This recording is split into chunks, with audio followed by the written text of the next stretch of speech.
I actually came to visit in Zimbabwe, and then I And now ended we're up here. just deciding to stay because, hello, it's him. Yeah. You know, it's called Ishkwa in Ishkwa. Shona. And I was shocked that people here actually eat that. Yes, it's just their culture, of course, but like the dress code. In Zimbabwe, people, you're not going to find people wearing little mini skirts in most of the time. Yeah. Like the Cretans in Zimbabwe. Yeah. Oh, Zimbabwean Christians, there are a lot. But then what shocked me is just how everyone was coming and how they were welcoming me, in a sense that I'm a Morora. When the neighbors come, they start calling me, Mom Chair, Mama, and I'm like, okay. What's going on, Sparks family? Welcome and welcome back to the YouTube channel. Oh no, today we're not saying welcome and welcome back to the YouTube channel. Today we're saying Dumelang Likaye because we have a very important guest on the channel, and your name is Lerato Shahane. Please pardon me with the pronunciation because my tongue is Shona. Welcome to the channel. Thank you for having me. What it do? Oh, you actually know that.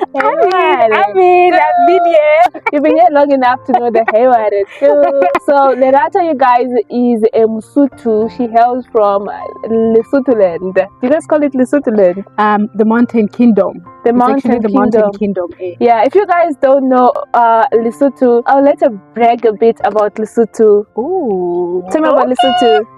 Well, Lesotho, guys, it's so amazing.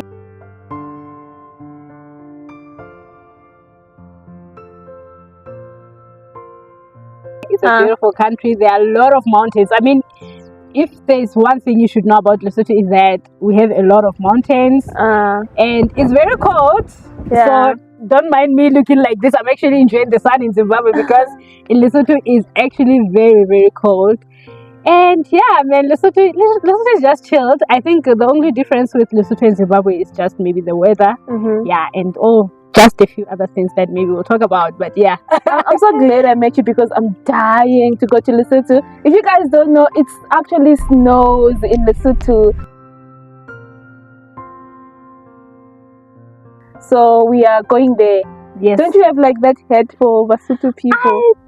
Actually, I left it at the farm. Oh. Yeah, I actually came with it. I actually came with two of them, and then I left it at the farm. I gave it to my boyfriend's mom.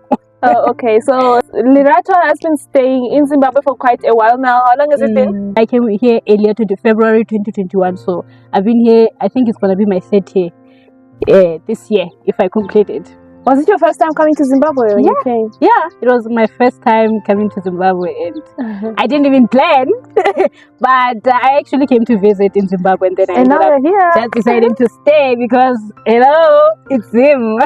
It's beautiful. So in today's video, you guys, we're going to be talking about the culture shocks of a MoSotho who's been living in Zimbabwe for over 3 years now. What's the most thing that shocked you when you got to Zimbabwe?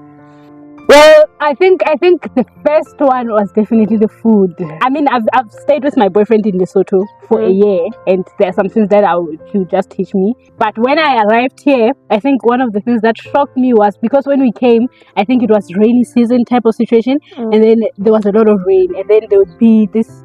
It's called Ishkwa in Shona, and I was shocked that people here actually eat that. Like, you don't have that in Lesotho.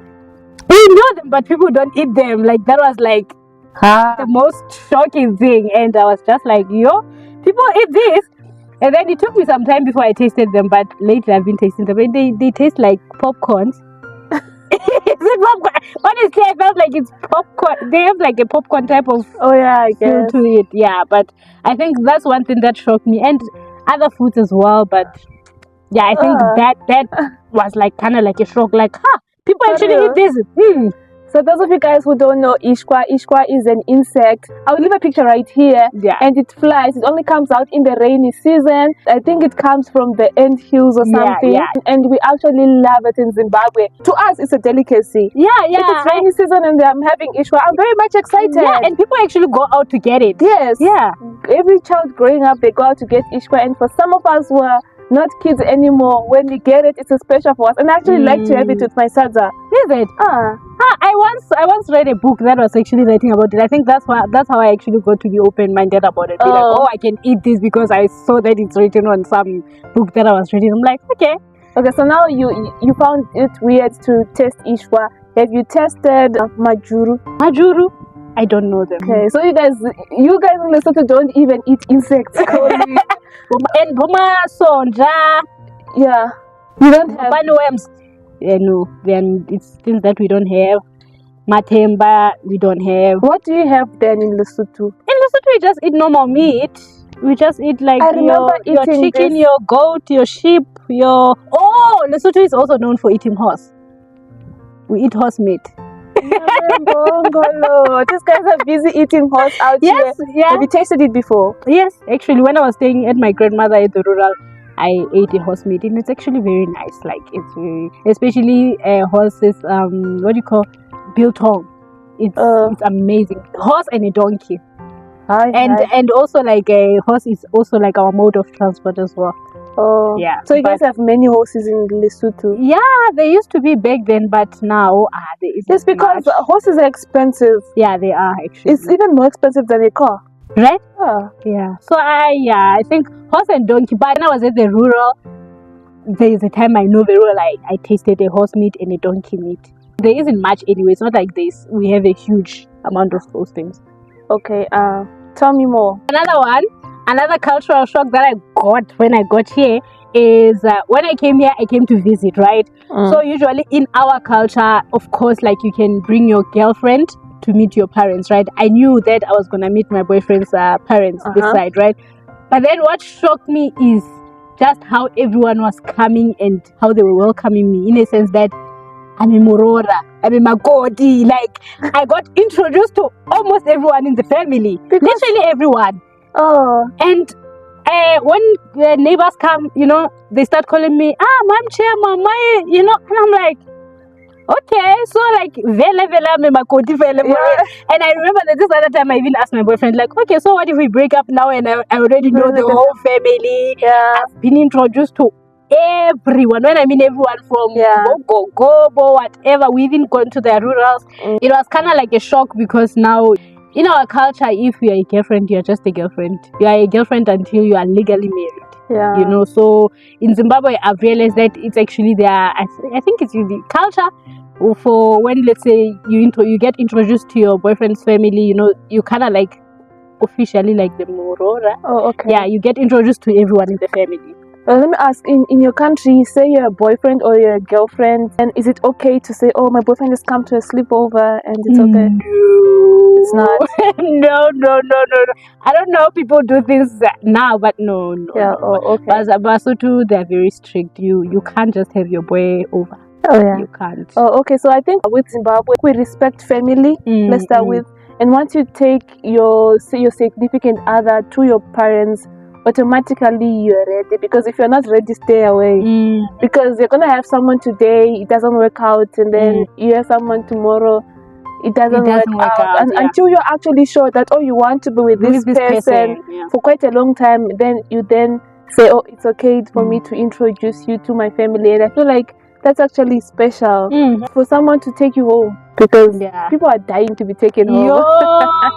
You get what I mean? So I get that, And also another thing that I think shocked me mostly was the mode of transport. Like the way, like the taxis, is it combis? I don't know. We call them combis, right? Yeah, combis. Like the way we get crowded in one taxi, just like shocking. And then like you can literally like pass the police, and there's nothing wrong with that. In our culture, there's a certain number of people that have to be in a taxi. If you exceed that, you definitely, that's overlooked. So I think that also, oh God, it was a shock. It was also even frustrating too, because you'll be literally like 4 at the back, like, no, please don't stress me. Please, it's way too much. And I've realized that it's normal. It's normal. I think it goes well with just the laws of a country. It's not like we are overloaded or something. For us, the law of getting in a combi is 4 people per seat. And I also found it in other African countries. And you're saying you're from Lesotho, and yeah. you guys sit 3 people on a seat. Yeah. That's 4 in Zimbabwe, Baba. It was too much. It was way too much. Especially even I think in combis it's better, but in these smaller cars, what do they call it? No, that's a violation of law. That's a violation of law. Mushika to start with is not I think that's a mushika that actually mushika to start with is not even legal, so that's why you see they keep running away from the police. That's why the police is always after them, because that is not legal at all. Alright, I know, I see. Alright, okay. So should I continue? Continue. She has a lot to say about Zimbabwe. She's been shocked a lot. I won't finish it, but I think another thing that I was shocked about is well, can I really say shocked, but I guess it's just their culture, of course, but like the dress code. In Zimbabwe, people, you're not gonna find people wearing mini skirts in most of the time. And I remember when I came here, because I came here to visit, I had just come with my clothes, and as much as I knew I was going to meet my boyfriend's family, I came with things that were appropriate for that, right? But then you realize that sometimes you're going to town and you just want to wear like your nice mini skirt, not really too short, but then you will feel uncomfortable, my dear. Definitely. Because there isn't much people who you will find wearing your mini skirt and stuff. So that was like kind of like a shock again, because I grew up in South Africa, and you know the dress code in South Africa, people are free, so this side you really kind of have to tone it down a bit, decent and stuff. So when you come to Zimbabwe, you know what to do, but I also feel like it's just the Bashona culture. Yes, I really the culture, because if you go to another region like Bulawayo, where the developed people are, the dressing is a bit different from the Shona people. But the Shona people are a bit reserved. That's good. I love it's quite actually taboo to show everything. A lot of skin. That's what I learned, and I had to respect it, because I realized that this is culture anyway.